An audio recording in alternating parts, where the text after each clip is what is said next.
सेवितं कपित्थजम्बूफलचारुभक्षणम् उमासुतं शोकविनाशकारकम् नमामि विघ्नेश्वरपादपङ्कजम्।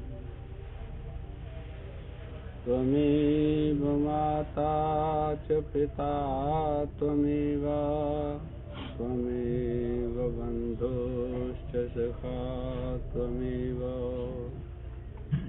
त्वमेव विद्या द्रविणं त्वमेव त्वमेव सर्वं मम देवदेव। श्रीहरिं परमानन्दमुपदेष्टारमीश्वरं व्यापकं सर्वलोकानां कारणं तं नमाम्यहम्। मूकं करोति वाचालं पङ्गुं लङ्घयति गिरिं यत्कृपातमहं वन्दे परमानन्दमाधवम्। सच्चिदानन्दरूपाय विश्वोत्पत्त्यादिहेतवे तापत्रयविनाशाय श्रीकृष्णाय वयं नमः। ब्रह्मानन्दं परमसुखदं केवलं ज्ञानमूर्तिं द्वन्द्वातीतं गगनसदृशं तत्त्वमस्यादिलक्षणम् एकं नित्यं विमलमचलं सर्वधी साक्षिभूतं भावातीतं प्रगुणरहितं सद्गुरुं तं नमामि। चैतन्यं सर्वगमं सर्वं सर्वभूतगुहाशयं यत् सर्वविषयातीतं तस्मै सर्वविदे नमः।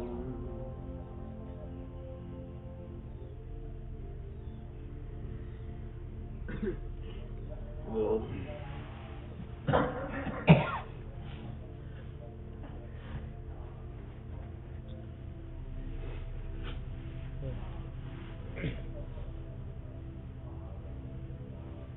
यम संन्यासमित प्राहुर्योगम तम विद्य पांडव न यह संन्यास्त संकल्पो योगी भवत कश्चन।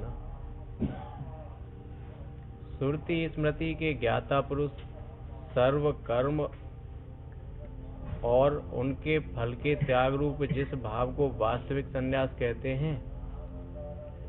श्रुति स्मृति दो होते हैं।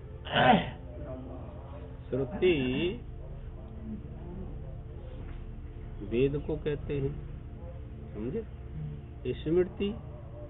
स्मृति ग्रंथ है गीता, और पाराशर स्मृति, याज्ञवल्क्य स्मृति, शुक्र स्मृति, ये सब स्मृति। ये दोनों का उन्होंने प्रमाण दिया। भाष्यकार कहते हैं श्रुति स्मृतियों से ये निश्चय किया गया है कि संपूर्ण फलों का त्याग, कर्मों का त्याग ही मोक्ष को देने वाला होता है, उसी को संन्यास कहते हैं। ये तात्पर्य निकला।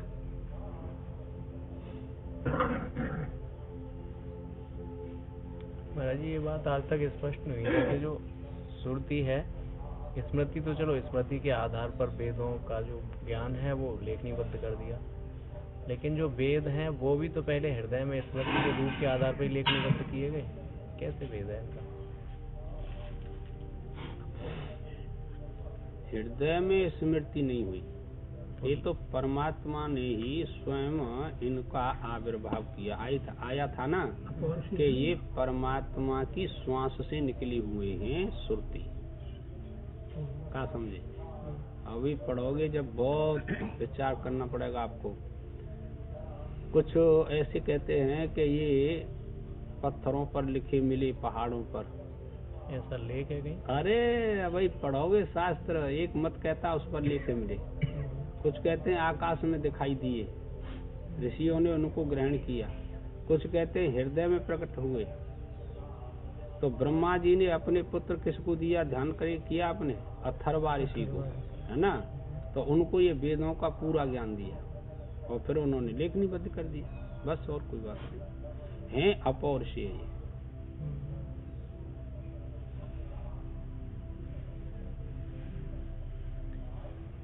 हे पांडव, कर्मानुष्ठान रूप योग को, निष्काम कर्म योग को भी तू वही वास्तविक संन्यास जान।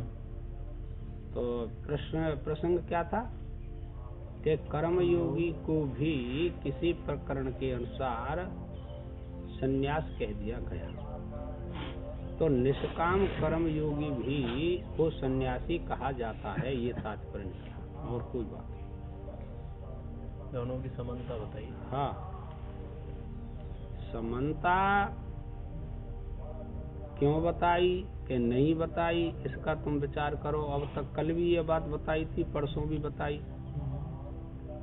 ये शुद्ध अंतःकरण की क्रम के अंतर्गत ये निष्काम कर्म योग परमात्मा की प्राप्ति कराता है। कहाँ चला जाता है? जब 6 बात बताई कि निष्काम कर्म योग कोई करता है, यज्ञ दान तप जप ध्यान, तो ये 6 बातें उसके सामने आती हैं कि एक तो धर्म की रक्षा करता है कि नहीं करता है, दूसरा उसका अंतःकरण शुद्ध होता है।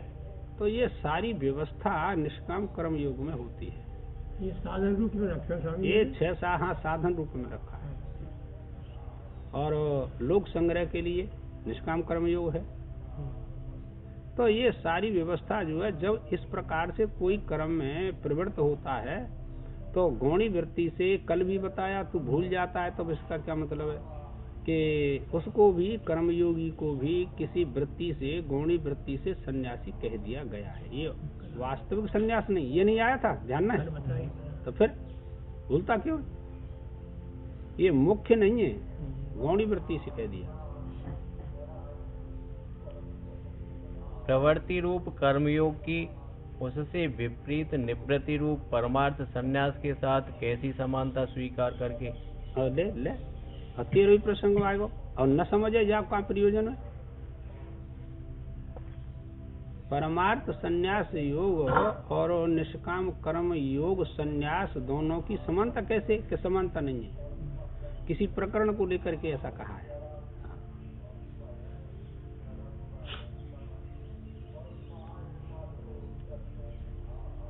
स्वीकार करके एकता कही जाती है। हाँ, किसी प्रसंग को लेकर के हम एकता कह सकते हैं।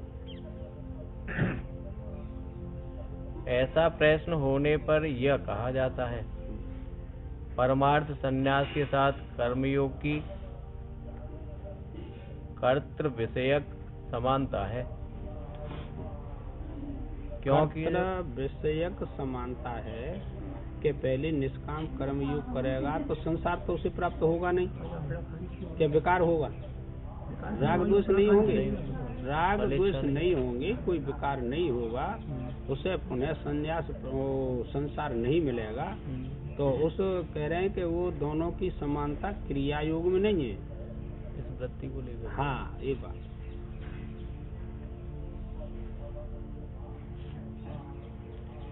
क्योंकि जो परमार्थ सन्यासी है वह सब कर्म साधनों का त्याग कर चुकता है। और दोनों की समानता रही कि नहीं बता?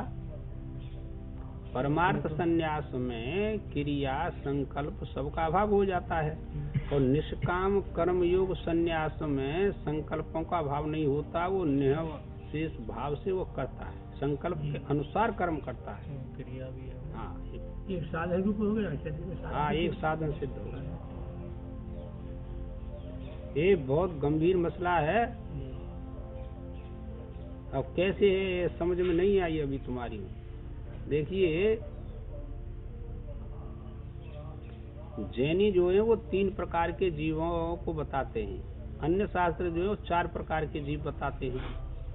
तो जीव भाव तीनों में है कि नहीं? कि एक तो मुक्त जीव होते हैं और एक मुमुक्षु जीव होते हैं और एक अज्ञानी जीव होते हैं, जिनको कभी यह ज्ञान होगा ही नहीं। क्यों? कि भगवान की कथा उनको अच्छी नहीं लगती, ज्ञान अच्छा नहीं लगता, भक्ति अच्छी नहीं लगती। तो उन पुरुषों को तुम बताइए, वो कैसे ज्ञान हो सकता है? नहीं हो सकता है। तो 3 प्रकार के जीव जैनियों ने निश्चय किया। तुमने नहीं पढ़े शास्त्र, जो है जैन शास्त्र पढ़ना, ये तात्पर्य।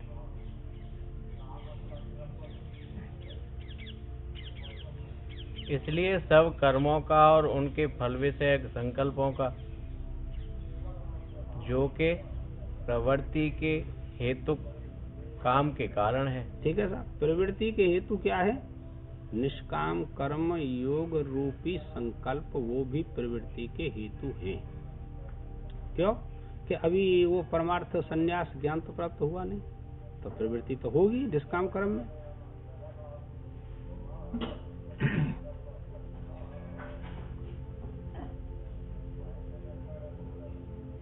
जो कि प्रवृत्ति के हेतु काम के कारण है, त्याग करता है।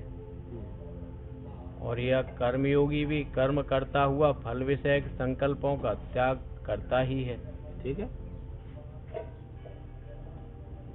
इस प्रकार दोनों की समानता है। एक अंश को लेकर के निष्काम कर्म योग संन्यास में फल का त्याग कर दिया, तो त्याग तो उसका भी हुआ, और परमार्थ में उसका भी त्याग हुआ। तो एक अंश में तो ले सकते हैं, संपूर्ण थोड़ा ही ले सकते हैं। वो तो कर्म में प्रवृत्त है और वो परमार्थ ज्ञानी, उसने बिल्कुल त्याग कर दिया। एक अंश को लेकर के तो समानता दिखाने का प्रकरण। बस बस बस, और कोई बात नहीं। तो उतना ही हमने समझा।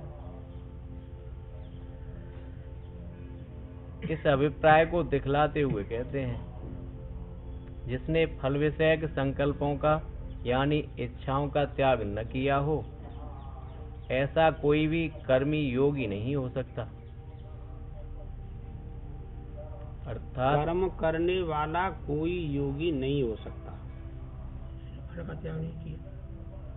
हाँ जी, फल का यदि त्याग कर दिया है तो वो योगी हो सकता है, लेकिन फल का त्याग नहीं किया तो वो कहते हैं कि कर्म करने वाला कोई योगी नहीं हो सकता। तीसरे नंबर कोई है, उसका कोई जैनी वही बात है। ठीक। अर्थात ऐसे पुरुष का चित्त समाधिस्थ होना संभव नहीं हाँ है, हाँ, क्योंकि फल का संकल्प ही चित्त के विक्षेप का कारण है। बस ये तो बात ठीक है। देखिए, अब जब हम भजन करने बैठते हैं तो नाना प्रकार के संकल्प सामने आकर के खड़े हो जाते हैं और भजन में मन नहीं लगता है। तो अब प्रत्येक आदमी तो विचार दृष्टि नहीं कर सकता। क्यों होता है ऐसा विक्षेप? फलासक्ति आकर के खड़ी हो जाती है, फल खड़ा हो जाता है, इसीलिए मन नहीं लगता। हम ध्यान नहीं कर सकते, जप नहीं कर सकते, अरे मन चंचल है, वो साध नहीं लगेगा। और जीव विचारे न ज्ञान ना है, तो ऐसा हुआ क्यों, इस पर दृष्टि नहीं लगाते कि भाई फल की इच्छा थी इसीलिए ऐसा हुआ, यानी रजोगुण की प्रधानता थी, ऐसा होता है। तो फल की इच्छा का त्याग करके बिल्कुल शांत चित्त बैठे, कोई किसी से मतलब नहीं डाला। ऐसा ही सोच ले, आध घंटा घंटा 2 घंटा में अब कुछ सोचूंगा ही नहीं, अब मेरा कोई काम बाकी नहीं रहा वर्तमान में, अब भजन करने बैठता हूँ बस, तो चित्त शांत हो जाता है।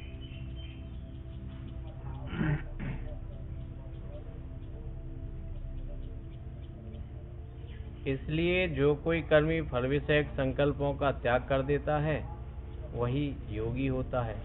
ठीक, अभिप्राय योगी को अर्थ कर दो। फल विषयक संकल्पों का त्याग कर देगा तो वो योगी हो सकता है।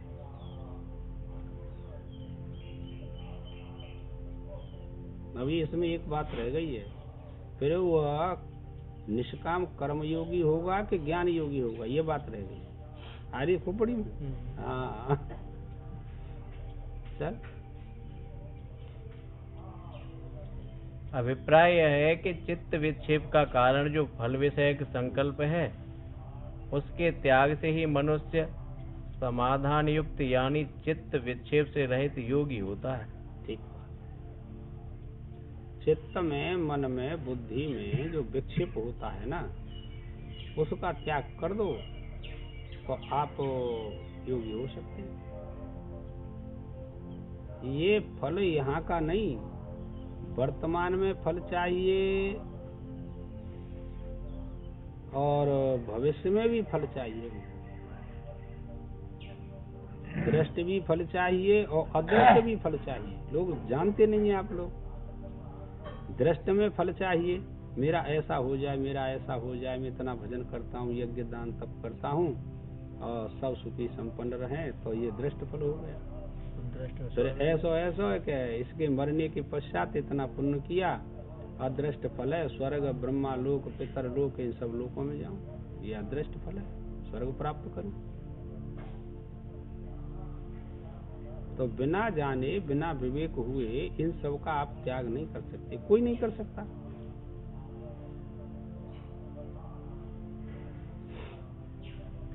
इस प्रकार परमार्थ सन्यासी की और कर्मयोगी की कर्ता के भाव से संबंध रखने वाली जो त्याग विषयक समानता है, कर्ता के विषय के संबंध रखने वाली, कर्तापन संबंध रखता है परमार्थ योग के साथ, ज्ञान योग के साथ, ये तात्पर्य निकला। उसके भाव पे आई समझ। हम कह रहे हैं कि बिना उसके त्याग के तुम ज्ञान योग को कैसे प्राप्त करेंगे, बताओ, परमार्थ योग को कैसे प्राप्त करेंगे। पहले ये बात जो आई ना, तुम ध्यान न रखते कि कोई कर्म न करे और ये कहे कि मैं तो परमार्थ सन्यासी हो गया, तो कहते नहीं, ऐसा नहीं हो सकता। क्यों कि कर्म करके फल का त्याग करेगा तब परमार्थ सन्यास तक पहुंचेगा। तो पहले आ चुकी है ना, आरुरुक चोर मुनि अब आ गई।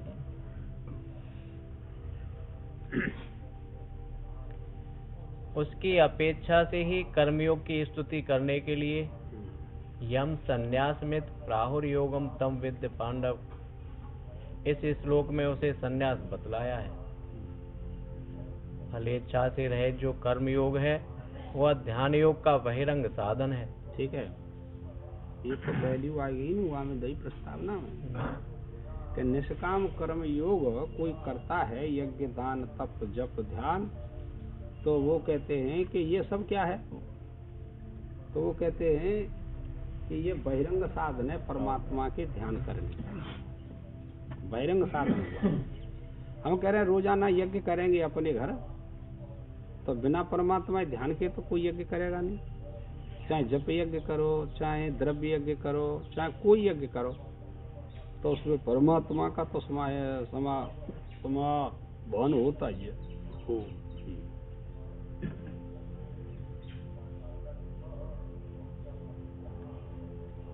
इस उद्देश्य से उसकी संन्यास रूप से स्तुति करके अब यह भाव दिखलाते हैं कि कर्मयोग ध्यान योग का साधन है।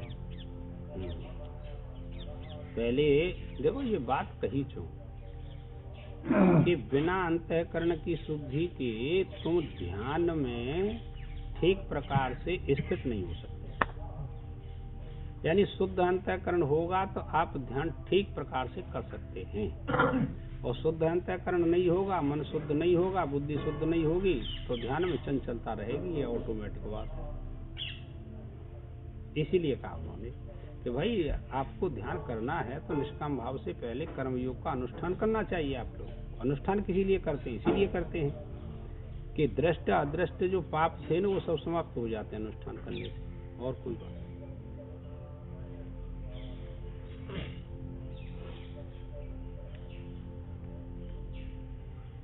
आर रुच्छोर मुनर्योगम कर्म कारण मुच्यते योगारूढ़स्य तस्यैव समः कारणम् उच्यते।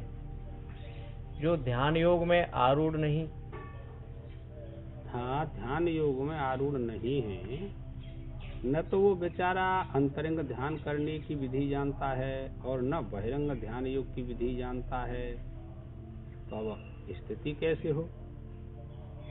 और बहिरंग ध्यान योग की स्थिति तो 5वें अध्याय के 28वें श्लोक में बताई, इस प्रसन्न कृत्वा बहिर्वाह, तो इसमें बताई थी कि इस प्रकार से ध्यान करना चाहिए। और वो जानता ही नहीं है, सुना नहीं, कभी पढ़ा नहीं, क्या करेगा बताओ?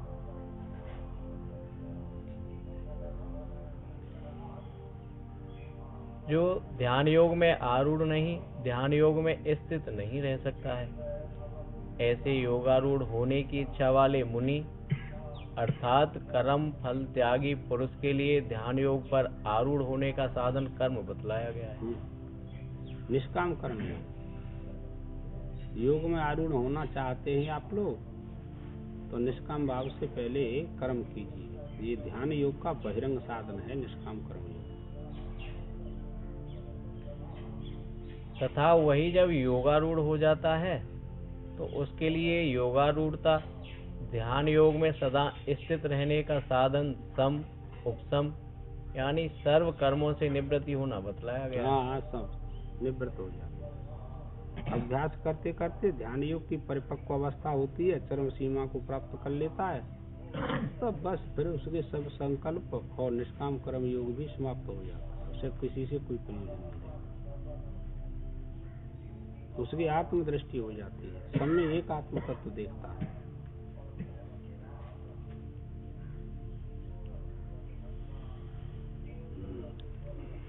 मनुष्य जितना जितना कर्मों से उपरत होता जाता है, उतना उतना ही उस परिश्रम रहित जितेंद्रिय पुरुष का चित्त समाहित होता जाता है। समाहित का मतलब स्थिर होता जाता है, शांत होता जाता है।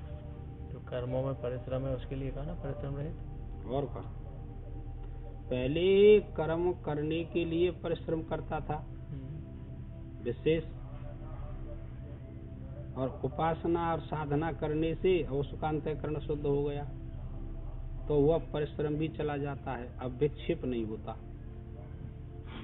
और ध्यान योग में और अपना अभ्यास बढ़ाता है, तो फिर वो विक्षेप शक्ति शांत हो जाती है, उसका मन शांत हो जाता है, आत्मा उसे कोई स्वतः अपनी अनुभूति के लिए है, कितना अभी चंचलता है, कितनी प्रवृत्ति। अरे सब जानते हैं, सब बात नहीं। अब वही कितनी इच्छा बाकी है गृहस्थ की, वही कितनी इच्छा बाकी है तू बता? क्या वही तो बहुत इच्छा है, तो कम करो साधन के द्वारा। और का कितने दृष्टांत आए ऐसे। नहीं, निष्काम कर्म योग जो अभी ये प्रकरण चल रहा है, इसका भी त्याग किसी एक स्टेज पे आके तो वो करेगा, वो अपने ही आप हो जा करेगो ना, स्वतः अपने ही आप हो जान, प्रवृत्ति छूट और का फल पक डाली पे, तो फिर हुआ तुम मत तोड़ो तो का टूटेगो ना।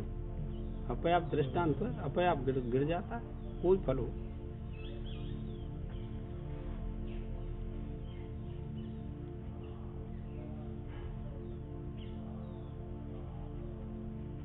ऐसा होने से वह झटपट योगारूढ़ हो जाता है।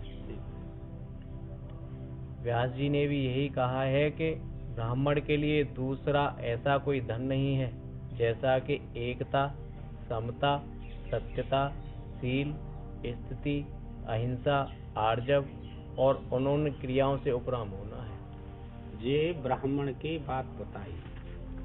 2 प्रकार का धन होता है, एक मनुष्य धन होता है और एक देव धन होता है, समझे? अब वो कह रहे हैं कि कोई ब्राह्मण है तो उसके लिए इस आत्म धन के अलावा और कोई ऐसा धन नहीं है।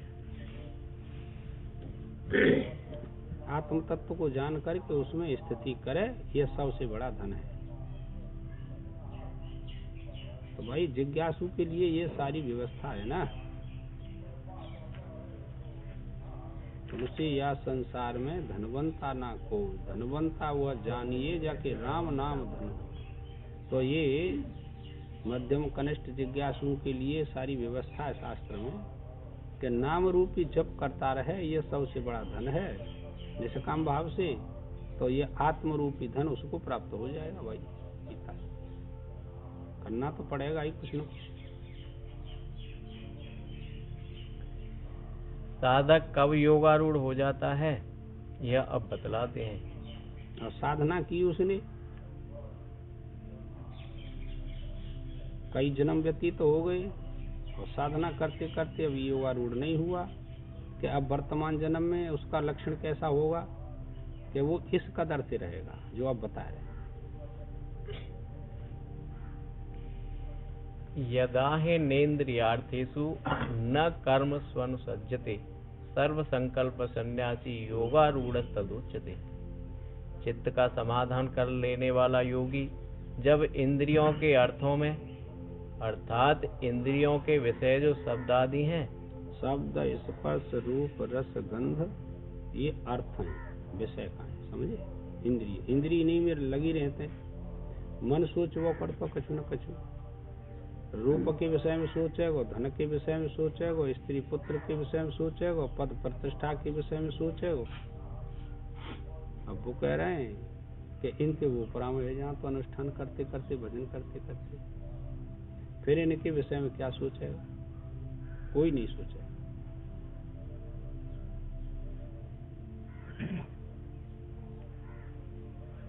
इंद्रियों के विषय जो शब्द आदि हैं उनमें एवं नित्य नैमित्तिक काम्य और निषिद्ध कर्मों में अपना कुछ भी प्रयोजन न देखकर आसक्त नहीं होता। 4 प्रकार के कर्म बताए वेद में।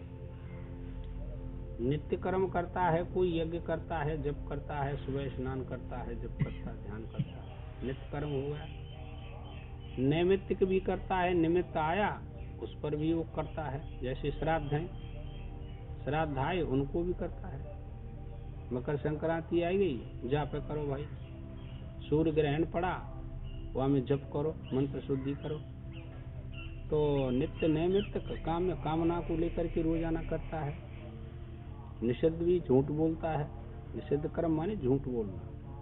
तो वो कहते हैं इनकी फिर उसे आवश्यकता नहीं, जिसका मन पवित्र हो जाता है ना, उसको कोई आवश्यकता नहीं।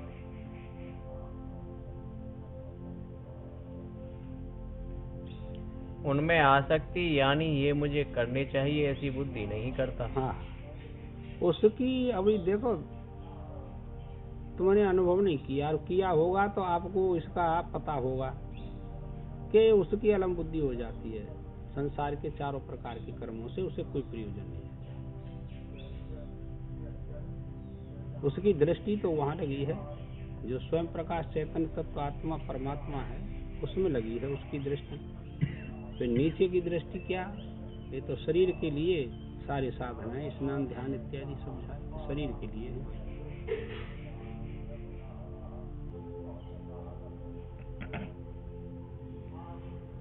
तब उस समय वह सब संकल्पों का त्यागी, अर्थात इसलोक और परलोक के भोगों की कामना के कारण रूप सब संकल्पों का त्याग करना जिसका स्वभाव हो चुका है। जिनकी देखो भोग में प्रवृत्ति किसके कारण होती है बहुत अच्छी तरह से जान लेना चाहिए, फिर उसका अनुकरण करना चाहिए। जितने भोग हैं दुनिया के, सबके लिए पहले संकल्प होता है, संकल्प ही प्रवृत्त करते हैं भोगों में।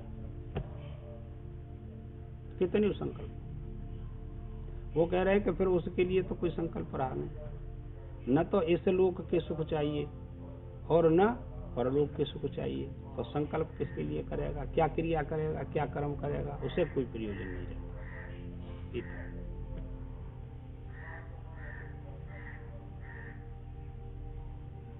ऐसा पुरुष योगारूढ़ यानी योग को प्राप्त हो चुका है, ऐसे कहा जाता है। सर्व संकल्प सन्यासी, इस कथन का यह आशय है कि सब कामनाओं को और समस्त कर्मों को छोड़ देना चाहिए। ठीक, आशय जी तो निकले, तात्पर्य यही निकला। अद्वैत ज्ञान को चाहने वाला, ब्रह्म दृष्टि करने वाले को यह त्याग कर देना चाहिए। देखिए भागवत की कथा हमको भी यही सिखाती है, लगा ये बहुत विलक्षण है। तो परीक्षित ने ये कहा कि भाई अब मृत्यु तो आसन्न है, जिससे छुटकारो कैसे हो। तो सबने सब बात बताई। काउ ने कही कीर्तन करवाए दो 7 दिन, काउ ने कही कछु ना है तुम यज्ञ करो 7 दिन मुक्त है जाएंगे, काउ ने कही ना पाठ करवाए दो, काउ ने कही दान भी करवा दो होता है तो शाम तक आ जाए करवा सका तो भाई। पर ये सारी जो व्यवस्था ही, ये कर्मकांड की व्यवस्था ही, तो अब कैसे हुए कि तो भाई इनसे मुक्ति तो नहीं हुई। वेद में दिया है ऋते ज्ञानान मुक्ति, ज्ञान के द्वारा मोक्ष होता है, बिना ज्ञान के मोक्ष नहीं होता। अब इतना टाइम नहीं है राजा के पास में, 7 ही दिनात हुए कि अब कैसे ज्ञान करे कि तो भाई सबका त्याग करना पड़ेगा। मान कि चलो हम तो त्याग कर रहे हैं, राजमहलों का रानी का सबका त्याग कर दिया, चले गए शुक्रताल पर गंगा किनारे। कितना बड़ा त्याग था इन लोगों का, तो देखो विचार के। कोई पढ़वे तो सब कामना है जानते ही, कछु जीवन में त्याग भी चाहिए लाला, ऐसे थोड़ा ही है। और फिर यह नहीं सोचा कि मेरे राज्य का क्या होगा। सोचो तुम बताओ, कोई प्रयोजन तो नहीं रहा, किसी वस्तु से कोई प्रयोजन नहीं रहा। और जब वो तो भीतर आ गए सुखदेव, तो जो कथा सुनाई मोक्ष हो गया। क्या करें हमको, देखो जहाँ से हमें शांति मिले उस प्रसंग को, उस श्लोक को, उस कथा को स्वीकार करना चाहिए। ये तो पूरी व्यवस्था ही बुद्धि में। कई जन्मों का पुण्य था। गर्भ अवस्था में परीक्षित ने भगवान कृष्ण का दर्शन किया, रक्षा उन्हीं तो करी। अस्वस्थामा ने तो ब्रह्मास्त्र से उसको भस्म कर दिया था, पर भगवान की कृपा से वह जीवित रहा गर्भ अवस्था में और उसका दर्शन किया। तो कई जन्मों के पुण्य थे इन लोगों के। तो सारी व्यवस्था बुद्धि में भीतर आ गई कि नहीं, ये संसार जो 7 ही दिन हमारे तुम्हारे हैं, 8वां दिन तो कोई हतो ना है, 7 ही दिन है। वो देख लियो कि यहाँ कै दिन रहनो के 7 दिन। अपनो कल्याण चाहो तो वाकी तरह त्याग के अपनो एकदम शांत चित्त भगवान का स्मरण करो। का भोगन से कब झिक जाता है, कभी झिकते नहीं इन भोगों से। शास्त्र तो कहता है भोगान भुक्ता भय में भुक्ता, आए थे भोगों को भोगने के लिए कि चलो भोग भोगेंगे, और भोग न्यू के तू ही बने रहे। हम है गए जीर्ण शीर्ण, मरीवेला का वही स्थिति है गई, और अभी भोग शांति नहीं हुई। ने कर रुके जा भाई लेव सा का जीवन तुम बताओ। न छोड़ पाओ तो प्रियतम तो करना ही चाहिए ना छोड़ पा रहे तो पूरा पुरुषार्थ करना चाहिए कि छोड़ देंगे, हमको ऐसी लग रही है। ये बात सहन शक्ति करो, क्योंकि सब कामनाओं का मूल संकल्प ही है। संकल्प मूला ही सर्वे कामा। सभी कामनाएं कहाँ से उत्पन्न होती हैं? संकल्प से उत्पन्न होती है। और संकल्प त्याग दिया कि कोई पद प्राप्त करूं, कि सबसे बड़ा धनी बनूं, कि सबसे बड़ा देख सबसे बड़ा विद्वान बनूं, सबसे बड़ा आत्मज्ञानी बनूं। ये सब संकल्प ही तो लाला का सुने। उसके चित्त में फिर वह नहीं रहते, चाहे कोई हो। ये ऐसी है ये आत्मदृष्टि। सब इसी के अंतर्गत समा जाते हैं। जैसे हाथी के पांव में दृष्टांत सबके पैर समा जाते हैं, उसी प्रकार से इस आत्मदृष्टि में जितने ज्ञान है, भक्ति को ज्ञान हो, योग को ज्ञान हो, किसी का भी ज्ञान हो, सब इसी में समाहित हो जाते हैं। इससे पृथक कोई नहीं रहता। अनुभव करना चाहिए। उसी ने सृष्टि बनाई, जब हमारा शरीर भी बनाया, और अब यह शरीर नहीं रहेगा, छोड़ करके चले जाएंगे। भगवान की कृपा हो तो भाई देख, ये ज्ञान, ये वैराग्य उत्पन्न होता है, नहीं उसकी कृपा के बिना नहीं होता। एक विलक्षण है। अवधूत गीता में जी बात लिखी कि अरे दत्तात्रेय के, अरे मन तू रोता क्यों है?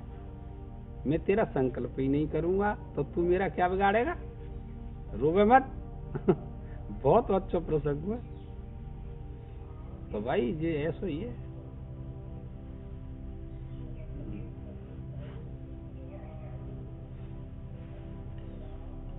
स्मृति में भी कहा है कि काम का मूल कारण संकल्प ही है। समस्त यज्ञ संकल्प से उत्पन्न होते हैं। जितने यज्ञ बिना संकल्प के नहीं होते।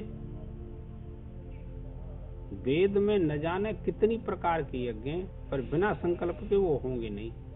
और संकल्प बिना शरीर के होगा नहीं, एक अर्थ। और शरीर बिना अज्ञान के प्राप्त नहीं होगा।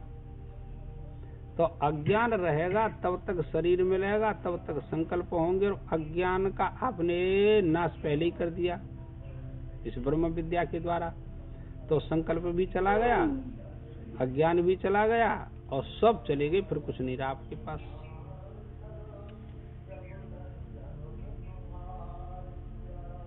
हे काम, मैं तेरे मूल कारण को जानता हूँ।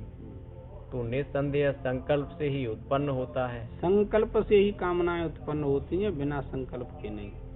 अच्छा एक बात बताओ, दो स्थान है कामना को त्याग के, दो स्थान है कि आपको तकलीफ है जाए, डॉक्टर इंजेक्शन लगा दे तो मन कार्यक्षम नहीं रहता है, तो सब संकल्प चलेगा कि न चलेगा? जो कहता हूँ वो तो सलाई नहीं कहाँ चले होगा सा, कोई कछु फारे वो करो, चीज वो करो, वह कुछ मतलब ना है कि वो संकल्प चले हो गए। और सुसुप्ति में बिना इंजेक्शन के सब संकल्पों का अभाव हो जाता है, मन कार्यक्षम नहीं रहता, अपने अधिष्ठान में चला जाता है सुसुप्ति में।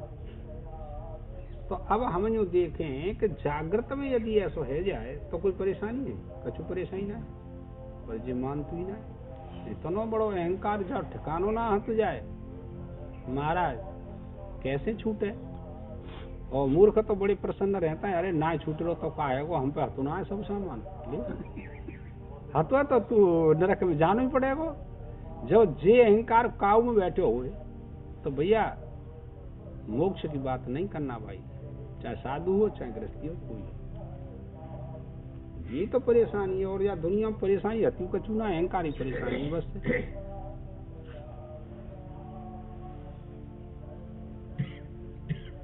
मैं तेरा संकल्प ही नहीं करूँगा, अतः फिर तू मुझे प्राप्त नहीं होगा। ठीक। सब कामनाओं के परित्याग से ही सर्व कर्मों का त्याग सिद्ध हो जाता है। पहले संकल्प त्यागे कि कामना त्यागे? बता। कामनाओं के त्याग कामना बिना संकल्प में कैसे त्याग होते हैं, उत्पन्न होंगी? अभी बहुत दिन पढ़नो पड़ेगा, जा चक्कर मत रे, बहुत अभ्यास कर। हाँ चलो, थोड़ा थोड़ा समझ तो लियो, धीरे धीरे बढ़िया रहेगा काम लागा। यह बात वह जैसी कामना वाला होता है वैसे ही निश्चय वाला होता है। हाँ, निश्चय कामना उत्पन्न हुई और उसकी पूर्ति के लिए पहले निश्चय होगा। कामना उत्पन्न हुई और अनिश्चय हो गया, नष्ट कर देगा, और निश्चय हो गया तो उसमें प्रवृत्त हो जाएगा।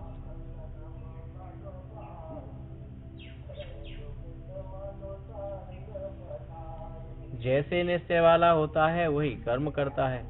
जैसो जैसो निश्चय कर रखो ऐसो ऐसो कर्म करेगा वो पुरुष, और उसी के अनुसार उसका भाव विचार मोक्ष और गरीबी अमीरी सब उसी के अनुसार होंगे। हम क्या करें इसमें? तो अब यहाँ बताओ, संकल्प मूल रहा कि कामना मूल रहा? हाँ, संकल्प है मूल। तो पहली कह दी संकल्प मूला सर्वे कामा। तो इस प्रकरण में अब जो कहा है कि जैसी कामना वाला होता है वैसे ही निश्चय करेगा। हाँ, तो संकल्प होगा ना पहले, बिना संकल्प के कामना थोड़ा ही होती है, पहले संकल्प होता है। संकल्प में कोई और बात बैठी है भाई, चलो गा रहा भाई। इत्यादि श्रुति से प्रमाणित है, और जीव जो जो कर्म करता है वह सब काम की ही चेष्टा है। हाँ, काम माने इच्छा की चेष्टा है, इच्छा ही होती है। इत्यादि स्मृति से भी प्रमाणित है, युक्ति से भी यही बात सिद्ध होती है। ठीक बात है। क्योंकि सब संकल्पों का त्याग कर देने पर तो कोई जरा हिल भी नहीं सकता। वो पूर्व पक्षी ने कह दिया, अरे तुम कैसे कह रहे हो कि संकल्पों से रहते ही आत्मज्ञान का अधिकारी होता है? संकल्प त्याग कर दो तो वो तो बैठे रहो ठूंठ की तरह, जैसे मिट्टी को डेल धरो ऐसे धरो रहेगो।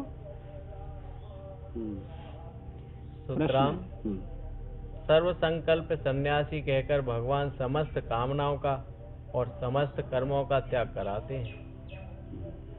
जब मनुष्य इस प्रकार योगारूढ़ हो जाता है तब वह अनर्थों के समूह इस संसार समुद्र से स्वयं अपना उद्धार देख कर भाई, लेता है। अनर्थों का समूह समझा नहीं अभी हमने कि यह अनर्थों का समूह है संसार या बुद्धि तदगत, अभी बात दृढ़ निश्चय नहीं का पड़े रहो। जब यह निश्चय हो जाएगी कि अनर्थों का समूह यह संसार है तो बिना वैराग्य के कोई पुरुष रह नहीं सकता और बिना आत्मज्ञान के कोई पुरुष रह ही नहीं सकता। वह स्वतः आत्मज्ञान होगा उसे, इसमें क्या बात है। इसलिए उद्धरेदात्मनात्मानं नात्मानं अवसादेत आत्मैव ह्यात्मनो बन्धुरात्मैव रिपुरात्मनः। संसार सागर में डूबे पड़े हुए अपने आप को उस संसार समुद्र से आत्मबल के द्वारा ऊंचा उठा लेना चाहिए। अब तुम संसार समुद्र में डूब रही हो कि किनारे पे बैठी हो? अब तो किनारे ये देखो विचार करके, हम संसार समुद्र में डूब रहे हैं तो अब कौन निकार है? जितनी ज्यादा तृष्णा, जितनी ज्यादा इच्छा, जितनी कामना ज्यादा, उतनी संसार समुद्र में डूब रहे हैं, और जितनी कम है उतनी पार पे बैठे। ये बात, ये कोई सामान्य ना है, ऐसे नहीं समझना। कहा भयो सिकंदर तो पहुंच गो, रात को सपनों देखो सिकंदर ने कि भाई खजाना खाली है, वो भयो कैसे जाए। सपना देखा कि समुद्र में मोती है, मोती निकाल ली। सपना देखो, सवेरे जगह नहायो धोयो, याद रही जाए बात हो, समुद्र में मोती निकालो तो खजाना खाली भर जाएगा। कचहरी लगी, आज्ञा दी, चलो समुद्र सुखाओ और मोती लाओ। अब तुम बताओ, समुद्र कोई सिखाई हुई चीज थोड़ो है, समुद्र सूखा नहीं करता कभी। क्यों? कि पृथ्वी तो एक अंश में और समुद्र 10 अंश में, सूख कैसे जाएगा? मंत्री ने समझाया राजन, समुद्र कोई सुखाने की वस्तु थोड़ा ही है, सूखेगा नहीं। क्या नहीं चलो सुखाओ। और राजा तो राजहट ऐसी होते, राजहट, त्रियाहट, बालक हट के ऐसी होते, मरे तो मर जा, हमारे काम कर आई समझ में। मंत्री ने कही माने कौन, मूर्ख बुद्धि है गई, चलो सुखाओ। तो झट गोलाबारी कर दी जाए कि माटिया समुद्र में। तो समुद्र सूखने वाला तो नहीं था, पर उसमें से रत्न कहाँ है, कछु छिलक को भगवान की कृपा थी, झटक किनारे पाएंगे, गोलाबारी बंद कर दी। भगवान की ये मूर्ख है, सूखेगा थोड़ो ही, पर वह तो मोती चाहिए ना। जाके कही महाराज मोती किनारे पे पड़े और तुम ले लो चल के। चलो तो चले आयो, सब नौकर चाकर संग है, सब सिपाही संग है, बहुत संग है। देखे तो बड़े मोती पड़े भाई किनारे पर, एक लगते बिछैया है रो। तो किसी से नहीं कहा कि चुन चुन करके इनको मेरे पास लाओ, स्वयं बैठ गो और झट बीन भी लग गो। बताओ का ठिकानी बात है।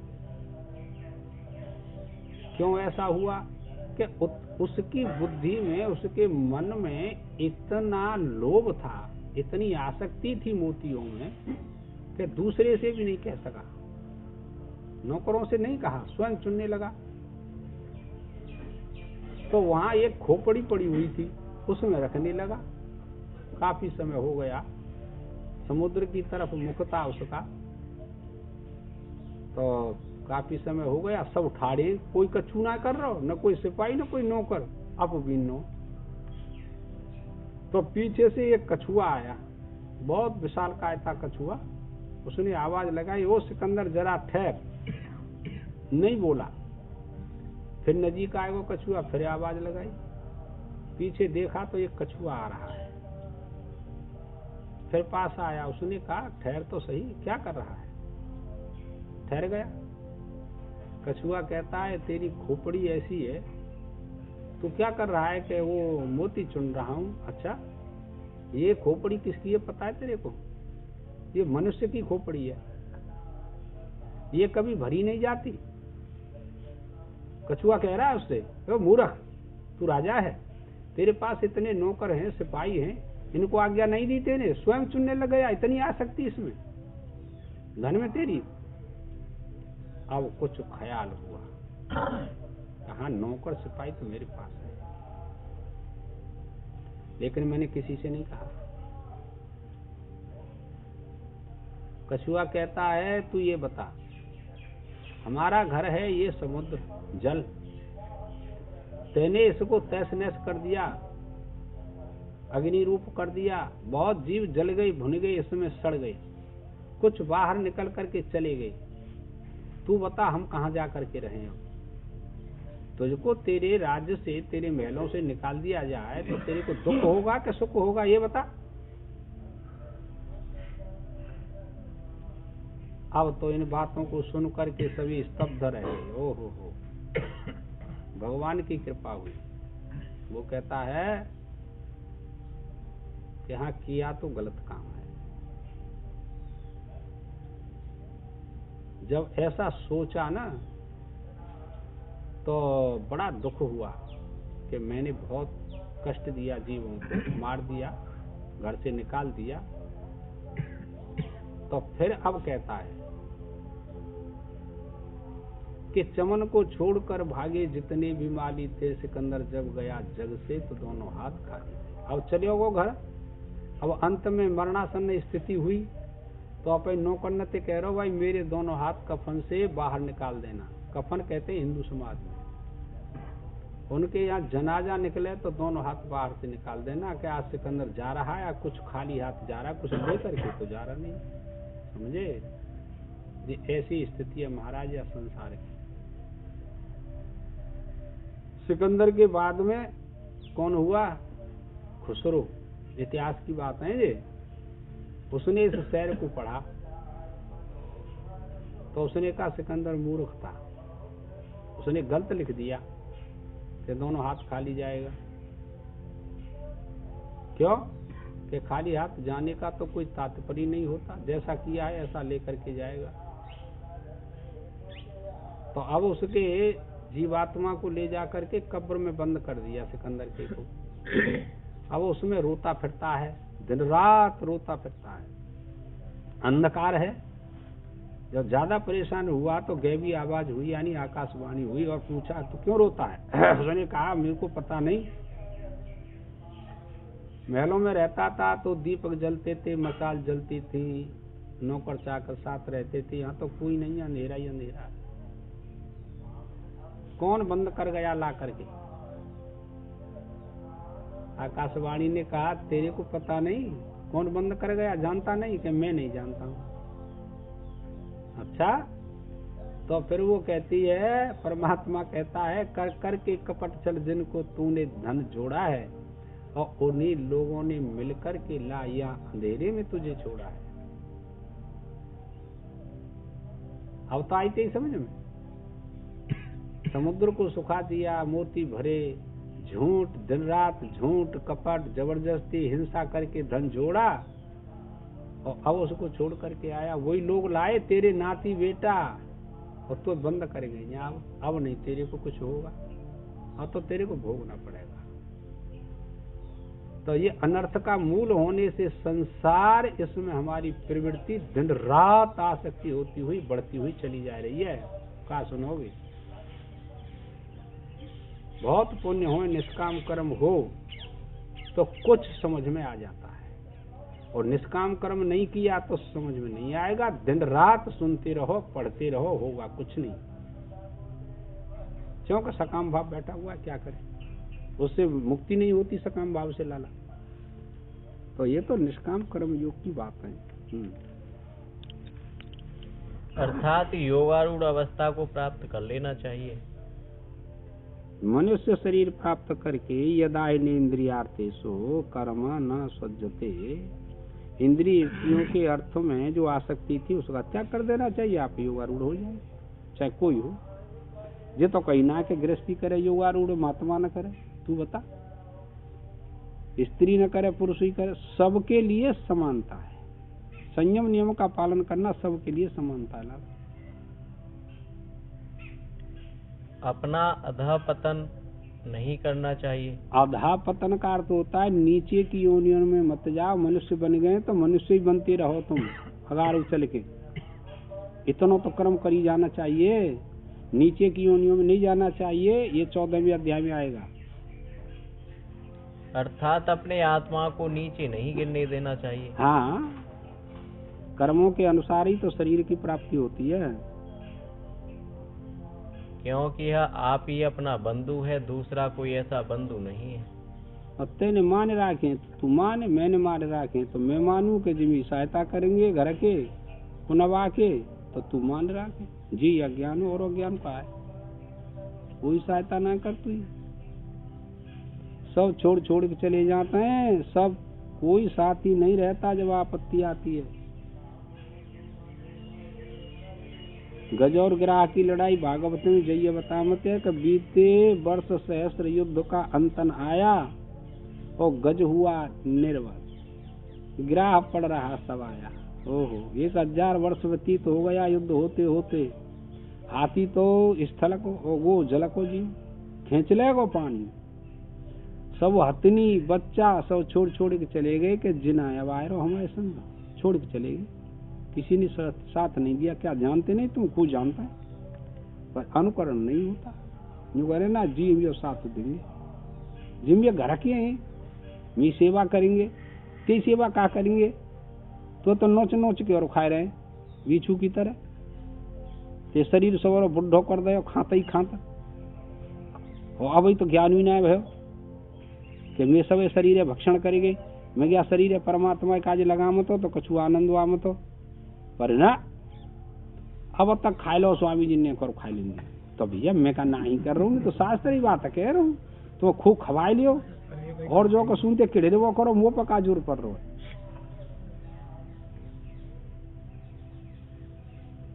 दूसरा कोई ऐसा बंधु नहीं है जो संसार से मुक्त करने वाला और हो। दूसरा अपने आप तुम पुरुषार्थ कर रही हो तो ये बात कछु न का समझ में आई गई है। तो मत आओ अपने घर रहो, पे काम न करो, नो टेंशन। कोई जा रहा समझ आवे तुम्हें, कछु मतलब ना।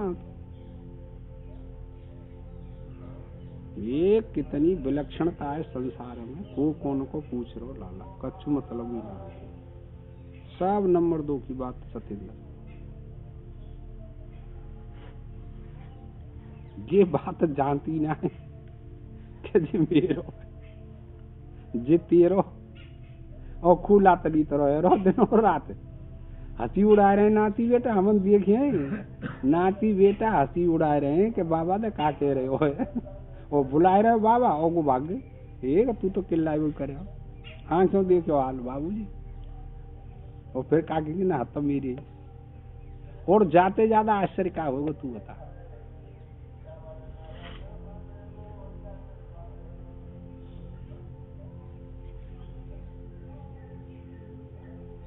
प्रेमादि भाव बंधन के स्थान होने के कारण, बंधन के स्थान प्रेम तो है।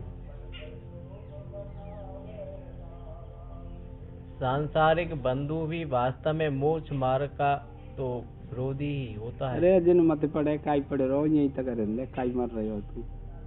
और दुश्मन कर देती है सब घर के का। मैं तो कहीं ना है, शास्त्र कह रहा मैं का कहूँ जाऊँ। शत्रु में सब झाड़ के जितनो कुनवा का है सब शत्रुएं। साधना करने व्यवहार के काज सांची हो तो मान लियो, न हो तो तुम्हें दिखे को मरो और मारो करो का है। इसलिए निश्चय पूर्वक यह कहना ठीक ही है कि आप ही अपना बंधु है, आप ही अपना मित्र, आप ही अपना शत्रु है। बहुत बढ़िया। अब तुम पुरुषार्थ कर रही हो तो अपने आप पे मित्र है गए, और छोड़ दियो भजन यज्ञ दान तप तो अपने आप पे शत्रु है। कोई नहीं कर रहा तुम थे।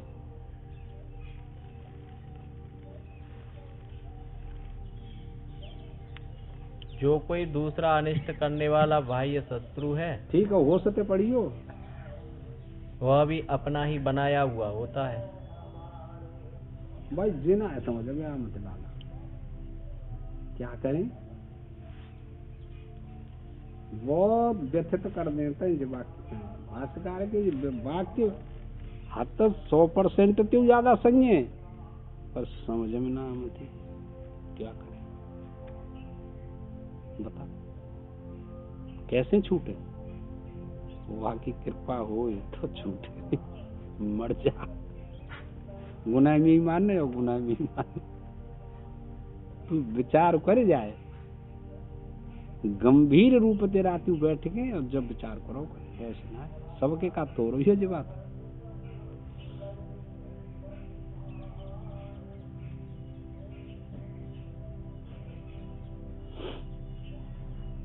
इसलिए आप ही अपना शत्रु है।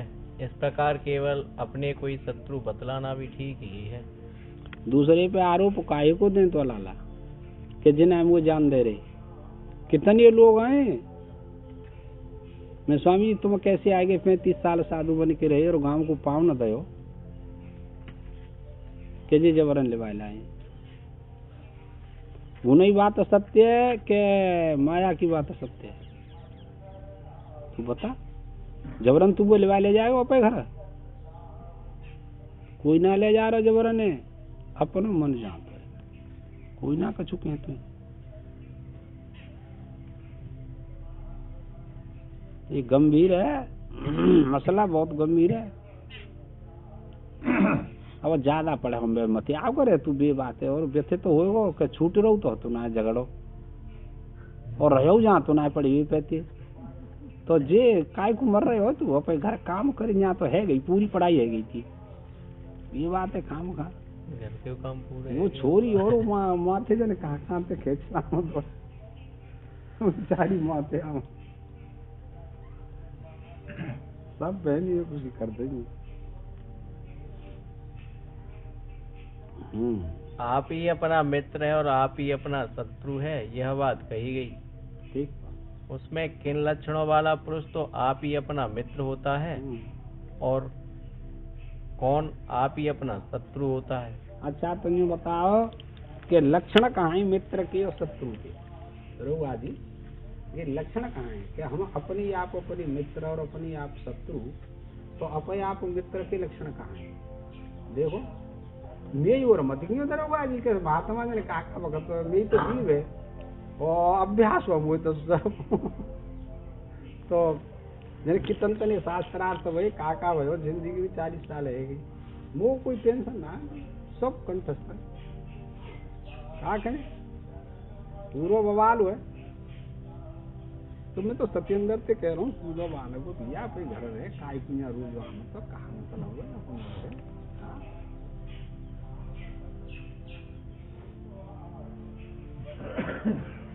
पढ़े देखा तो कहा जाता है बंधुरात्म आत्म नस्तस्य ये नात्मैवात्मना जितः नात्मनस्तु शत्रुत्वे वर्ते तात्मैव शत्रुवत्। जिस जीवात्मा का तो वही आप मित्र है कि जिसने स्वयं में कार्य करण के समुदाय शरीर रूप आत्मा को अपने वश में कर लिया हो। अपना मित्र कौन है कि पुरुषार्थ प्रियतंत्र दरोगा जी हमने अपनी इंद्री ऐंठ मरोड़ के भीतर धर रही है, तो हम अपने आप अपने मित्र हैं। नेत्र तो कह रहे हैं देख ले मोबाइल टीवी देख लेने खबर पढ़ ले, हाँ गिनम कहा है, गिनम संसार भी तो मिलता है कछु और मिलता है, देख भी काज और वो तुम ना ही कर दे कि बाबर मत है जाए, हम ना देख रहे बिल्कुल। आप अपने मित्र है गए, अब तुम्हारा कछु ना बिगाड़ सका, तो संसार काऊ को चाहे महात्मा है जाते हैं गृहस्थ में भाई, तो अपने आप शत्रु है गए ना, वो मित्र है गए अपने आप। और ना करिए बस हमें तो अपने आप पे शत्रु है गई। जहाँ में न पत्नी कचू कर रही, न पति कचू कर रहे हो, न छोरा कचू कर रहे हो, न कोई भैया कचू कर रहे हो, कोई कचू ना लेना तो नहीं है को कचू मतलब थोड़ा ही है।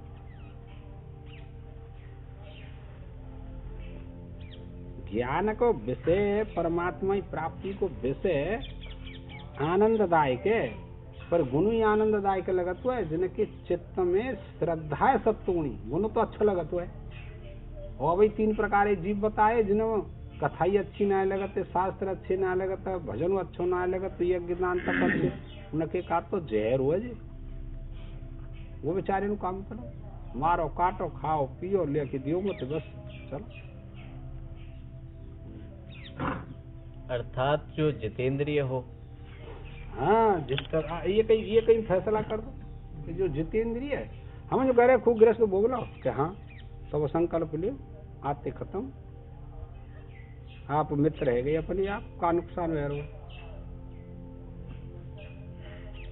ना, तो शत्रु बन के खूब जियो मरो कटो दुख भोगो करो, ना ही कौन कर रहे हो तुम।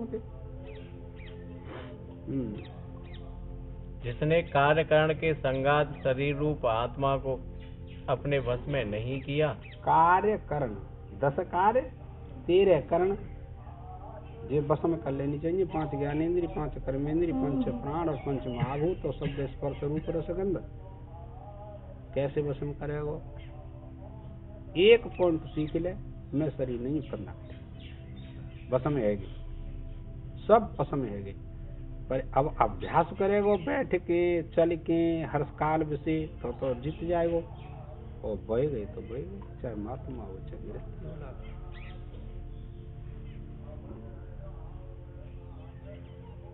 तो यही बंद कर दियो बनाए हो तो स्थिति शरीर की डामाडोल। अपने वश में नहीं किया उसका वह आप ही शत्रु की भांति शत्रु भाव में वर्तता है। ठीक है, साधन न करो परमात्मा की प्राप्ति का तो अपने आप अपनो शत्रु है गए। हम जो कह रहे हैं जा एक संग न कर पावे तो थोड़ो यज्ञ दान तप जप ध्यान कछु शुरू तो करे कम से कम। अब बिल्कुल ही ना करते ही तो फिर काम मतलब नहीं करे, मनुष्यता कहाँ से आएगी? पहले तो मनुष्य ही बनना चाहिए। अर्थात जैसे दूसरा शत्रु अपना अनिष्ट करने वाला होता है वैसे ही वह आप ही अपना अनिष्ट करने में लगा रहता है। बोलो सद्गुरुदेव भगवान की जय। ओम पूर्णमदः पूर्णमिदं पूर्णात्